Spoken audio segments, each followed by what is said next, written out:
अस्सलाम वालेकुम। आज हम इस चीज़ को डिस्कस करेंगे कि हमारे जिस्म के अंदर शुगर अचानक कैसे बढ़ जाती है और इसको कैसे कंट्रोल किया जा सकता है। सबसे पहले तो ये बात जानने की ज़रूरत है कि शुगर का बढ़ जाना कोई जादू नहीं है, बल्कि ये हमारे रोज़मर्रा की वो गलतियाँ होती हैं जिन्हें हम इग्नोर कर रहे होते हैं।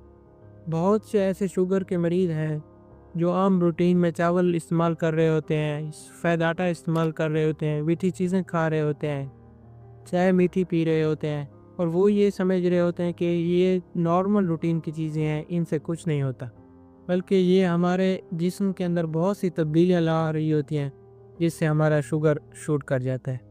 दूसरा ये है कि अगर आप रेगुलर एक्सरसाइज नहीं करते, रेगुलर वॉक नहीं करते, तो इससे भी ये होता है कि जो हमारे जिस्म के अंदर शुगर है, वो खून में गर्दिश नहीं करती और वो जमा हो जाती है, जिससे हमारा शुगर शूट कर जाता है और फिर उस शुगर को कंट्रोल करना मुश्किल होता है। तीसरी और बहुत अहम वजह ये है जिसे इग्नोर किया जाता है कि स्ट्रेस में, एंग्जाइटी में, परेशानी में हमारे जिस्म के अंदर ऐसे हार्मोन रिलीज हो रहे होते हैं जो हमारे जिस्म के अंदर इंसुलिन को कमज़ोर कर रहे होते हैं और हमारे जिस्म में शुगर सही से कंट्रोल नहीं हो रही होती। तो इस चीज़ पर भी ध्यान देना चाहिए और ख़ुद को स्ट्रेस से बचाना चाहिए। चौथा और बहुत ज़रूरी ये है कि बहुत से शुगर के मरीज़ ऐसे होते हैं जो गफलत करते हैं और मेडिसिन टाइम पे नहीं लेते, या एक दिन या 2 दिन मेडिसिन को छोड़ देते हैं और वो यही समझते हैं कि उनकी तबीयत अब ठीक है।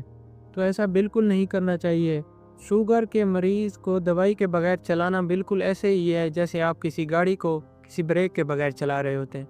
तो शुगर के मरीज़ को अपनी दवाई बिल्कुल तर्क नहीं करनी चाहिए। अगर हम अपनी शुगर को कंट्रोल करना चाहते हैं तो फर्स्ट वन तो ये ज़रूरी है कि हम परहेज़ करें, एक्सरसाइज करें और ख़ुद को स्ट्रेस से बहुत दूर रखें। और बहुत अहम और सबसे ज़रूरी ये है कि कभी भी शुगर की मेडिसिन्स को तर्क नहीं करना चाहिए और अपनी मेडिसिन्स को रेगुलर लेना चाहिए।